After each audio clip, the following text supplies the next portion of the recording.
Dr. Malachi Z.York has had an immense impact on the intellectual and spiritual evolution of many people. Dr. York went beyond the spoken word and organized the chosen people to exist outside Babylon's matrix. In this video, you will see Dr. York draw from various disciplines to answer the question, how to prove the existence of the Most High. This presentation is a classic and a great contribution to the digital library of African diaspora history and culture. Watch this video with an open mind and spirit. Here is How to Prove the Existence of the Most High by Dr. Malachi Z.York.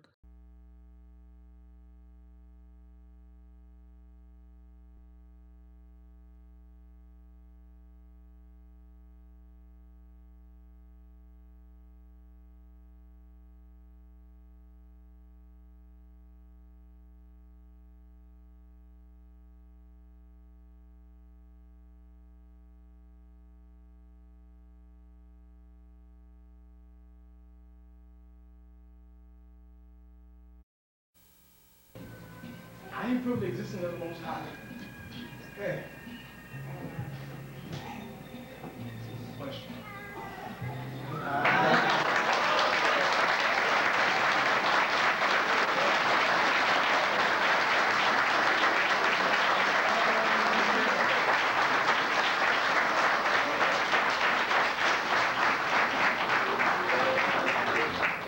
Perfect family. What was the question?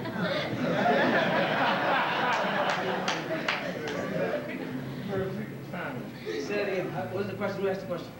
What's the question, brother? How do you prove the existence of the Most High in the Elohim? All right. First of all, when we introduce the word Most High, because in our realm of time, we have several different languages we have to deal with. For instance, in the ancient Nuwaupu, which is called cuneiform today, they use the word Anu, went on high. By the time the Hebrews got it, it became Eliun. By the time the Syriac or Muslims got it, it became Al-Aliyu. Right? It changes accordingly. And what it implies is that the L, and you can do that in, let's say, if you looked at it in levels of height, then you say the Most High is that being that is what?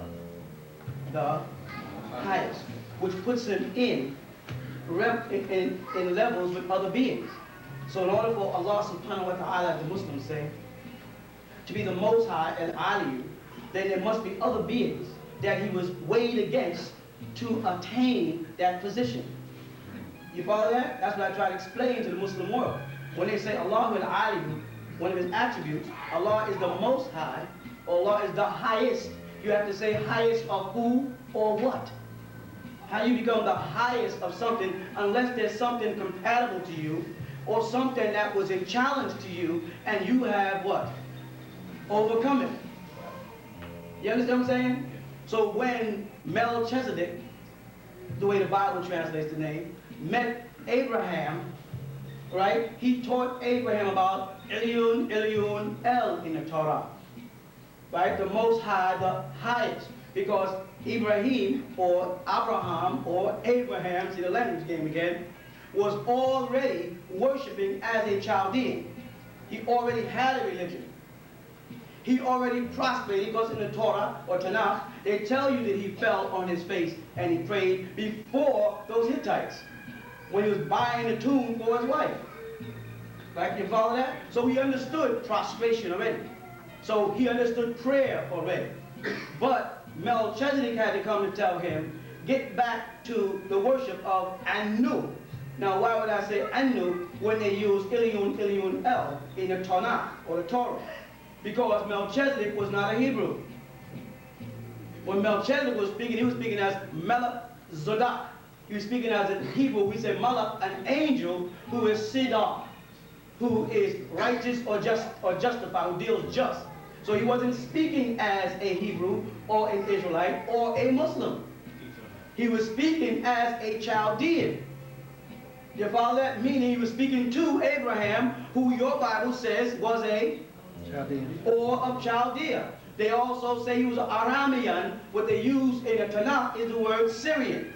But if you look into the Hebrew of it, you'll find the word Aramean, of Aram from Genesis 10.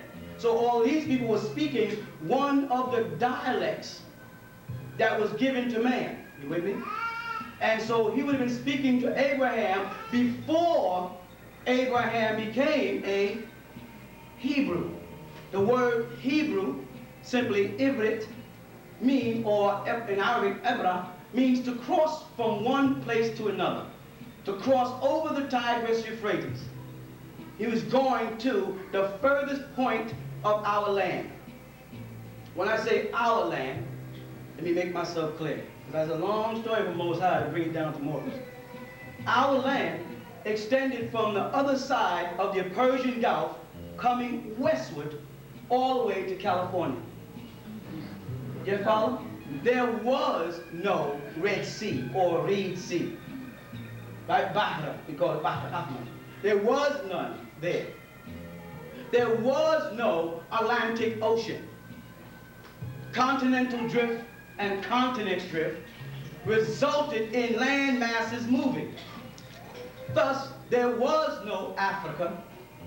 There was no separation called South America. All those pieces of land, when pushed back together, will give you one bland spot of water in the center. And that bland spot today is off the coast of what they call Bermuda. You with me? Which was all part of what the ancients called the Yucatan. Beneath the Bermuda is now what they refer to as the Bermuda Triangle.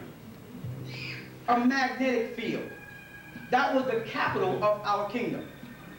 That which took place in Sumer and Egypt and this land, the land of the frogs. Some call it a maxim, from the word Mexico. That's just one of the names. All that was called Genawa. Genawa is what we call it. And we sectioned it off into parts based on the people that were there. I don't want to go too far from Most High, so I'll come back around to that part later. So when Abraham started his journey, he encountered a man who the Bible cannot account for genealogy speaking, a man called Melchizedek. The man is also mentioned in Moses' time. The man is also mentioned in the book of Hebrew in Jesus' time as being after the order of Melchizedek. You follow? This was, of course, an incarnated being. We do believe in reincarnation and incarnation. You follow? Now, Muslims will tell you they don't believe in reincarnation. Christians will tell you they don't believe in reincarnation, right? But then they'll tell you Jesus died, went to heaven, and he's coming back. Talk to me then. That's not reincarnation, what is it? Jesus died, went to heaven, and came back. Lazarus died, went into a tomb, was wrapped, buried, spiced. Jesus came 3.5 days later and called Lazarus back to life. Back in the same cardinal body. What is that? That's cardinal body. Reincarnation. You hear me? That's right. All right, so we have a being, Melchizedek, who reincarnates from body to body. He comes at a crucial time amongst his own, raised up for you from amongst you. But the key word in that last one was out of the east unto the west. You with me? All right. Now, certain groups of people would like to make you think their leader or their teacher is that man when they were born here in America. Make it plain. Whether it be Sandsville, Georgia, or North Carolina, or Jamaica, West Indies, and I've named 3 prominent brothers who I love dearly. They were all born here. And I had to do this book, postgraduate lessons. I had to do this book, Chef Daoud versus Master W.D. Fard. Because they at one point were saying that this man, Master Farad Muhammad, Fard Muhammad, Fahd Muhammad, Fard Muhammad, Farid Muhammad, or whatever way they want to spell his name, was the most high amongst you, the wisest amongst you. And because they say he came from the east, he started to fit the mold of the prototype that would come to save his people, or save those which were lost. But it said in Matthew, you'll come out of the east unto the west, so shall the coming of the Son of Man be. He be born there and come here. I was born in Nubia, tried and proven. Allah subhanahu wa ta'ala, that the Muslims call upon, while we were in the school of Islam, and I'll address that too, if I get time, put me in a position where I was the most hated, dark-skinned, olive-toned Islamic teacher in America. I was the most criticized. I was the most critiqued. They were asking me questions about who makes up my bed, who cuts the lettuce in the pot in my house for my salad, where's my mother, who is my mother, where is my father, who is my father, where were you born, when did you take your shahada, how long have you been a Muslim, are you Sudanese, are you American? Are you Dr. York, the disco singer? Are you Imam Isa? Are you Rabboni Yeshua? Do you call yourself Christ? Do you say you are God? Questions, you understand? They didn't dare ask any of the other leaders. I ain't never heard nobody yet ask Minister Louis Farrakhan about his private life. But me, I was put to test, tried and proven. And I had to prove it by producing documents. So the Sunni Muslims went out and said, oh man, we know him. That's Dr. York. His name is Dwight. He was born in Brooklyn somewhere. We remember that guy. So I went on back to Sudan, Beledi, وأخذت شهادة ولدي, and got my birth certificate. Had to go back through the files and hunt it down. Because I was born in 1945 when they did everything by hand. There was no computers. I can't tell you what I had to go through the Hall of Records. But as an Ansar, the most recognized clan in Sudan, it made it easy. And when Sayyid Sadiq, the prime minister, standing beside me, it made it a little easier than it would have cost you. You follow? So I went and got the birth certificate and I printed a book and I said, here's my birth certificate in the book. Oh, he made that up. It got the seal of Sudan on it. He got the signature of the man who approved it. When I had to get, you have to get a photostat copy, not giving you the original, they give you with a seal. Oh, he made that up. I know, because I know a brother named Lukman, who was in State Street in 65 or 65. When he took his shahada, I was there. I had to go into the files of records, and Sheikh Daoud was dead now. Had to get back in touch with Mother Khadija, his wife, at the Islamic Mission of America, 143 State Street in Brooklyn, and get inside the files and pull out my identification card. Can you stay with that? And it showed June 12th, 1957, Sheikh Daoud gave me my card. Most of the guys who were asking me the question were babies at the time, breastfeeding. When I was in State Street, under a Moroccan born Sheikh Daoud, as we called him, born in Morocco. No, they say Sheikh Daoud was born in the Caribbean. That's why I put these books out, because he gave me the information. You with me? because I had to establish in this latter day and time who the Most High is amongst us. That Most High is like the Freemasons say, the highest degree of information. In the Islamic world, they say the Imam is the smartest person in the mosque who knows the most Quran, and in their case, the most Hadith or Sunnah, who's best at fiqh, Sharia, a whole bunch of nice, fancy Arabic words. Whoever knows the most becomes the Imam of Imams, which would make him the highest of the Imams. The Grand Master, the Grand Potentate, becomes the highest figure in the lodge under the G, which stands for the Grand Architect of the universe. And the Grand Master, who stands in the lodge with two seats beside him and sits on that throne, becomes a representative to you of God himself in person. That's why they call him what? The Grand Master of the lodge. So the Most High has to verify, to prove that they have what? The most knowledge, the most wisdom, and the most understanding to give you an overstanding. Not just knowledge, wisdom, and understanding. I saw knowledge, wisdom, and understanding. I heard knowledge, wisdom, and understanding. And I listened to knowledge, wisdom, and understanding being taught to my people for years. And I thought it was necessary. Because it is necessary to go to kindergarten before you go to the university.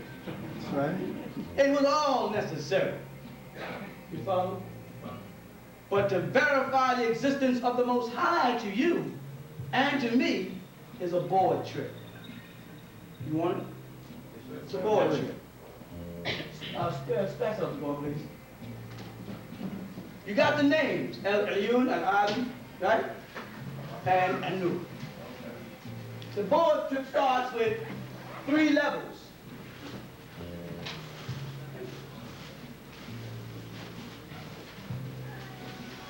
This is level 3, 2, and level 1.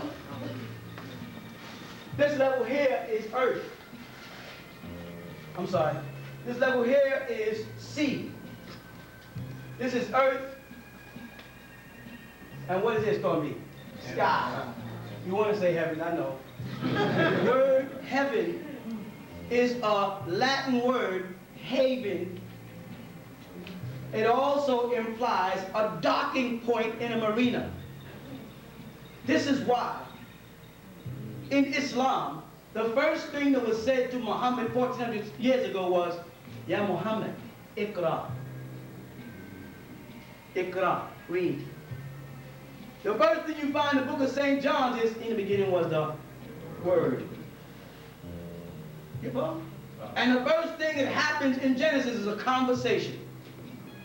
They don't understand the key to unlocking all your problems is in language. And all the leaders won't take time to master the language. Something is key. We're going to touch with this a little bit. Y'all with me? Yeah. Right. Now, in ancient Egypt, we have Shu, right? We have Geb, and we have Nun. With that, that's the deity of the sky, the deity of the earth, and the deity of the underworld, which becomes when the Greeks stole it and changed Tahit, which is Thoth, over to Hermes. They also changed all the names. And they changed this one here to Zeus, this one here, the earth, the sea to Poseidon, and the earth, which they call the earth Hades. Hades, which is the word they use for hell, Zeus, the deities in the sky, and Poseidon, the deity beneath the water. You with me? If you want to walk it now, I'll walk you right across the desert. If you want to walk it. But it's work. And I want you to try to prove it wrong. That's my job. All right? I can take this out in many cultures and give you many different names. But that would lose you and waste time. What I want to take you to is the reality that every culture and all cultures acknowledge this state here, the Most High. The Greeks call it theos. That's the word in your Bible, in Greek, for God, theos. And it's running synonymous with Elohim, the way they use it, because they have kurios also, for Lord. You got that? There's theos, that's the Greeks. The Elohim is the more modern version, taken from Nephilion, Hebrew word nephelah, to come down, Genesis 6. The nephelah as what you call Nephilians, or the word Jabbar, from Jabarians, from Gibor, from the mighty ones, also Gibor used in there, where the word algebra comes from, which goes back before the Muslims, because it's in the Torah, in Genesis chapter 6 as Gibor. So not some guy did not invent algebra who's just some Muslim. All that happened before Islam. Most of the time when Muslims are telling you about the accomplishments of Muslims, they're talking about pre-Islamic times. They say mathematics was created by Muslims. The cipher was created by Muslims. They're talking about so-called Arabs before the coming of Muhammad. So it had nothing to do with Islam. It had to do with the Arabs who lived in Arabia before Muhammad was even born. Muslims, since they've been here, hasn't invented nothing but terrorism and confusion, because the religion of Islam confines the mind to the Quran and Hadith. It doesn't open up for science. I taught Islam for 25 years. أنا أتكلم لغة العربية الفصحى والدرجة كثيرة. ذلك لغتي من أولى إنجليزي. فهم? That was my language before English. So these teachers don't have a clue of what's really going on. I can start anywhere you want. But everybody recognizes the Neteru, the Egyptians, the Nephilim, the so-called Hebrews. You follow that? The Theos, the Greeks, the Malaika, the Arabic for angelic beings, or heavenly host. You understand? Understood. And those beings descended down to earth. When they got here, they came here in what's referred to as a ruach, or a ruh, in a soul or spirit state, an etheric body. The essence of you when you look in a mirror long enough and you realize you're looking from the inside out at your body. If you don't believe me, try it. Stand in the mirror and stare and look at yourself and keep talking to yourself. And you get a realization that the real you is on the inside looking out. This body is a bacteria that's plaguing the soul, the essence of you. In your Bible it says, man, what? I shaped man of dust of ground and breathed into him the breath of life, and man became a... The living part of you is called Nefesh Hayim, or Hayat, the life force. Language is key here. You understand me?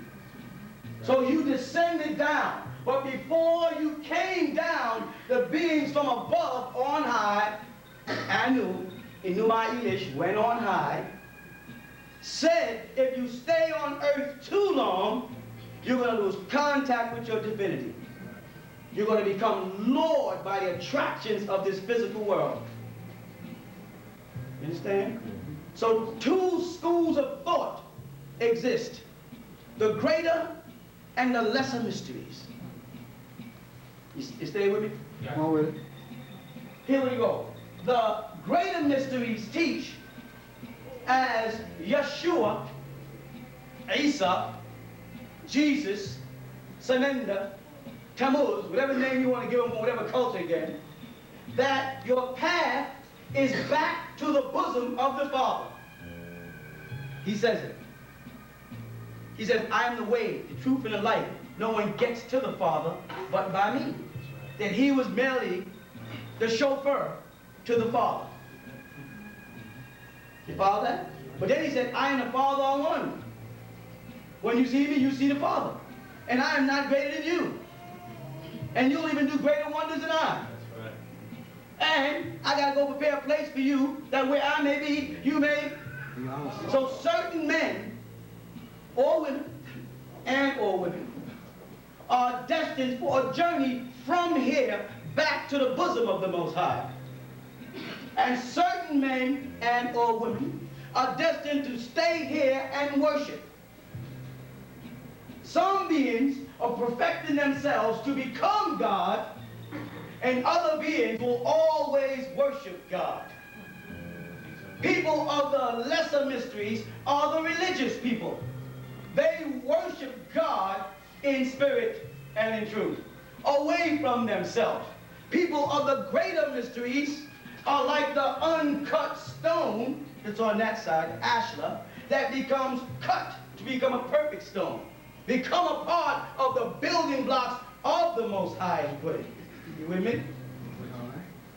Some of you here are of the lesser mysteries, and some of you here are the higher mysteries. You have people who grab the higher mysteries and play games with them. I heard a brother say, and it threw me off a little bit. He said, Allah means I, so A-L-L-A-H. Now I heard the 5% use it, and I know that they stole it from the Moorish Science Temple, whether they want to admit it or not. It's all right with me. But the sad thing of it is, do you want the truth or you want me to play the game with everybody else? Come on with it. You know, I'm saying that because sometimes when you tell the truth, it's bitter to people.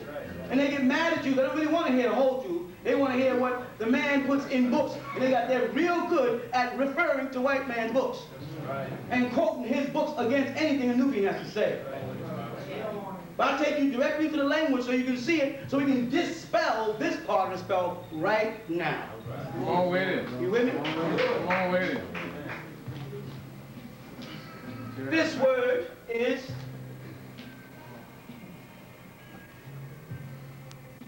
say it. Raus. I can write it with the alif, or I can write it with the waw. Sabah. Raus. And it means head in Arabic. This word is darur. Darur. And it means arm in Arabic. This word is rajul, riddle, and it means leg in Arabic, the ancient language, as well as in Hebrew. You got me? Now, if we're saying we are Asiatics, right, and that the mother language was Arabic, correct? And then we make references to phrases like arm, leg, arm, head, and say that we are right and exact, then that should match up in Arabic, not in English. A new language. Come on with it. English didn't even exist back then. So you grab an Arabic name, Allah, and add on English words, arm, leg, arm, head, Don't make sense. and sound heavy. Don't make sense. You understand? The unification is here. The power to bring all those forces, all those incarnations into one being to come back out and solve the problem, whether you accept me or not. I'll tell you what I mean. That means the abbreviation of that one, darur, for arm in Arabic is a ve, which is equivalent to a th. And that is a re, or a ra, which is equivalent to an ara. And this would be another ara. And this one would be another th. And this would be another ara. So the word is th, ara, th, not arm. Go ahead, man. You with me? These type of teachings must be stopped. That's right. Not by force, but by fact. You've got to learn this. So when someone gets up in front of you and pretends to know something, you can say, hold it, brother. That's not right knowledge. That's good information. The kids might like it. It's kindergarten. You let kids in kindergarten play with toys and facts simultaneously. You let them build blocks, in a sense, so they can build the blocks. But it's not facts. And they say something like, Sam, I am Sam. say, well, okay, you learn English. Now you walk down the street and say, Sam, I am Sam. Nobody would understand what you're talking about. But that's kindergarten level, so you let Dr. Zeus, you see, get in there. You see? It doesn't frighten you. But now we are at the end of time, when all the so-called great teachers have taught what they came to teach. They all have so-called finished what they say that everything the Nation of Islam is going to teach has been taught. You understand? Everything that the good brother Noble Drew Ali himself was here to teach has been taught. The same applies to the gods of the earth, 5%ers, and etc. And as I watch with a keen eye at all the teachings out there, I wait to hear that something new or that something special that would let me know that another God had incarnated. I want to hear things that would cue in that he is not or she is not trapped in the mind tetrahedron of persons, places, and things. That he's thinking outside of that realm, which would tell me he's a visitor, not a resident. He would do it a little differently. You understand me? I'll do it piece by piece. So this has got to go as old information. I, self, Lord, and Master. I, Anna, self, Nefs, Lord, Rab, and Wa, Master, Mawlana. Okay? I, this is an A, it's an alif. It's not an I, which would come off as an ein, as in the name Isa. Which they write I-S-A in their own books. This is a different letter than the Arabic letter alif. Just like in Hebrew, I'd write the alif or I'd write the ein. This is equivalent to the ein, and this is equivalent to the alif, which I'll get into L and Al for the Most High again if you need it. So again we have Ana, I, self, nefs, Lord, Rab. And that's not Lord in Arabic. Rab comes from the word to sustain. There is no equivalent to L-O-R-D in Arabic. However, in Hebrew, we do have one. Baal. Baal, the Babylonian statue called Lord or Lord. You understand? And then Master, Molana. All that means is a teacher. So no, the word Islam does not break down to I, self, Lord, and Master. And you left the other A out in Arabic because the word is written like this in Arabic. And that there's a second A, the alif or lam alif. And the word comes from the root word salama, peace, not submission. Submission would be a new word created when they added a shadda to double the L, salam. And if I was playing with my brother, I'd say, Taslam, do you surrender in a headlock? Oh, it could be the other way. He could have me in a headlock. And he could go, Taslam in Arabic. Understand? And he would know, I surrender. Well, you see what I'm telling you, these things? These things is what's keeping us back. These things is what's making the people out there not realize who their Most High is today. In person. The wisest amongst you is to lead you to the Father. Not the wisest amongst you is the Father. I am not my Father. I am of my Father. I am not Jesus. I am not the Messiah. If I'm not Esau, don't let the Sunnis put that crap out there. They need that. Because that's all they know. That's all they know what? That's all they know how to attack is the obvious. When I say I'm Malachi Z.York or Melchizedek, the Muslims don't have a dialogue for that. So they can't address it, so they say, well, we know him as Dr. York. They can't say, well, we know Melchizedek. What's Melchizedek? What's that Arabic? They don't know. Nebi Khidir, El Khidir, the green one. Then some Arabs say, oh, that's what he's talking about. No, he ain't that. They said, what did that do? And how do you know that? You know what I'm saying? And then that is blank. This must go. You with me? This is old information. This information was taught to you about us.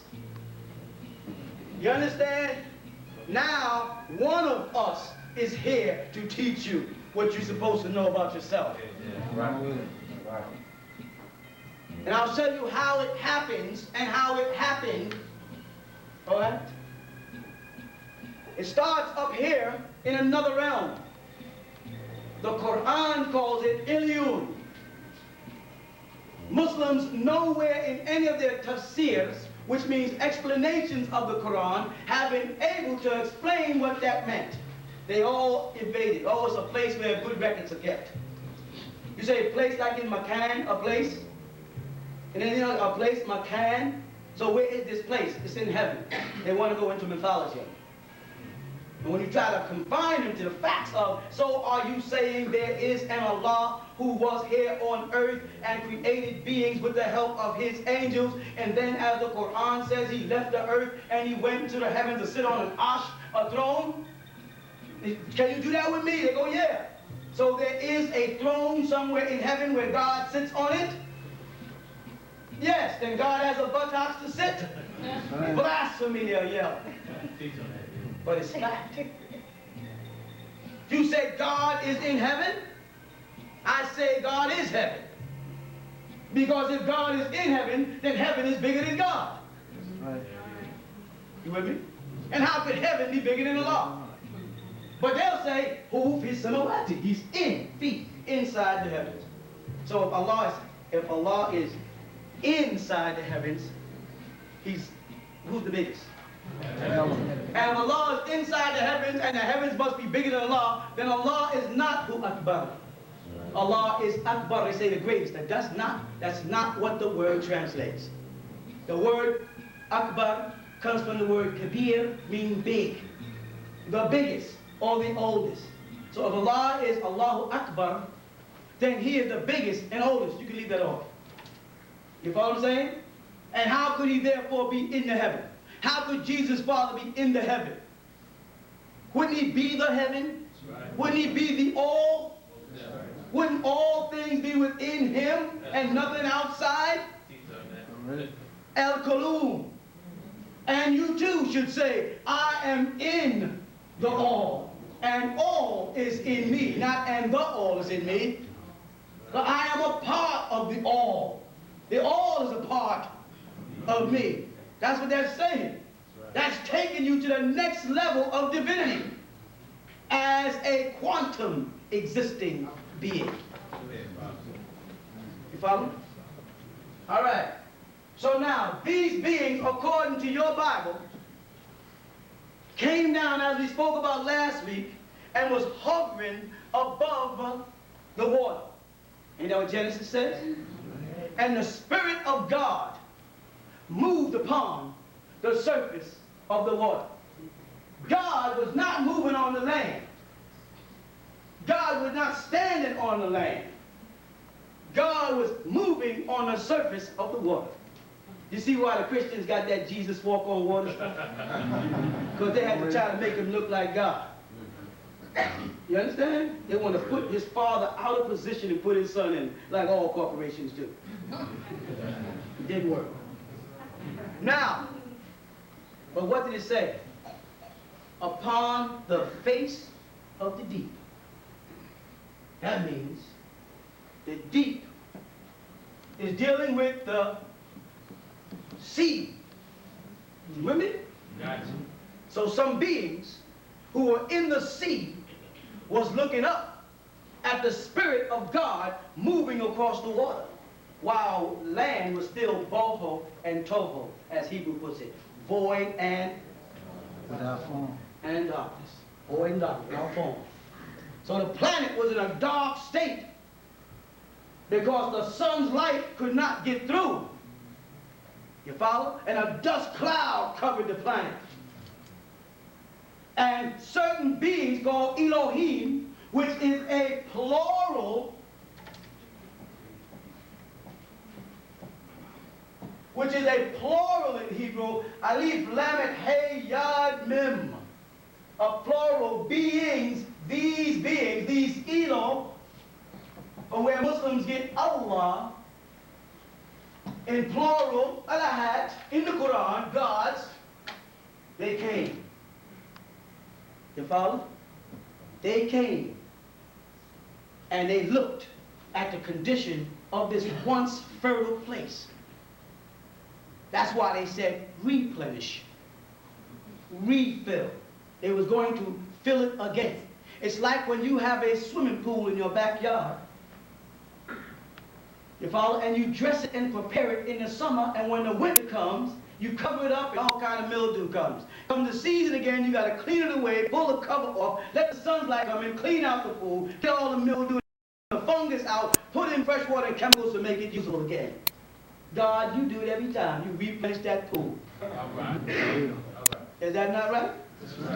That's right.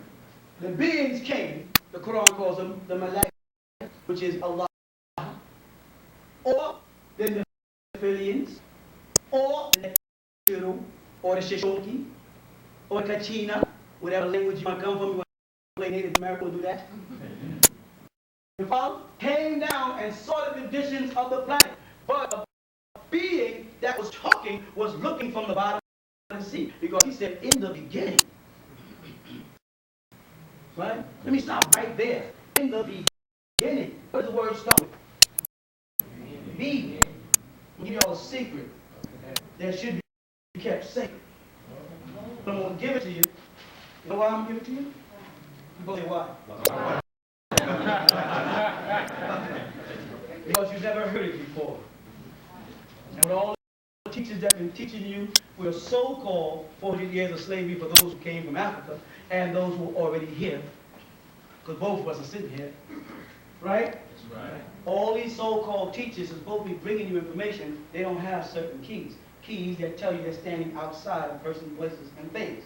Right. Once I say this, it's going to pop up in books, like everything else I say. And nobody's going to give me the credit. They're just going to start, who was Danny and White and all that. The Nubian people, we the Nubian. They never even heard of this again. And I'll explain Nubian if you need it. I'm going to give you a secret here. Beginning. With me? The first word in the Torah is Bereshith. Say it. Bereshith. Bereshith. The first letter in that word is the Hebrew word Beth. Beth. Equivalent to what you would call in English B. You there? Now let's step out the Torah and step into the Bible of the New Testament. You with me? The first word in the first book of the New Testament, which is called the book of Matthew, is bibulus in Greek. Say bibulus. Bibulus. And it means little book. Go ahead, y'all. Little book. It's a Greek letter for B. B. Go ahead, Bob. You with me? The first word in the Quran is Bismillah. And if they say, no, brother, before that, the Tasmiyah Bismillahir-Rahmanir-Rahim, how they say it corrupted, was the 5th revelation of Muhammad. It wasn't the first, because the first was Iqra. I said, right. The first was Iqra. Someone said to Muhammad, Iqra. And then when he told him what to read, he said, Iqra what? Bismi rabbika alladhi khalaq. So the B is there again. Bismi. In the Arabic letter. You with me? All right. I'm with it. The 3 letters B that has been passing through the scriptures given to you has been controlled by the Magus. The Magus, the Essenes. Today you may call them the Masonic Order or the Freemasons. You follow? They have been protectors of the scripture under the name Knights of Templar for thousands of years. For those who know, know. And the key number on the back of the dollar bill is what? Say it loud. The key number, 13. Say your alphabet. A, B, C, D, E, F, G, H, I, J, K, L, M. 13. M. Mason. Meta.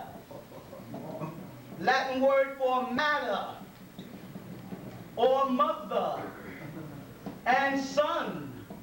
Ma, son, the protector of Mary and Jesus, the real one.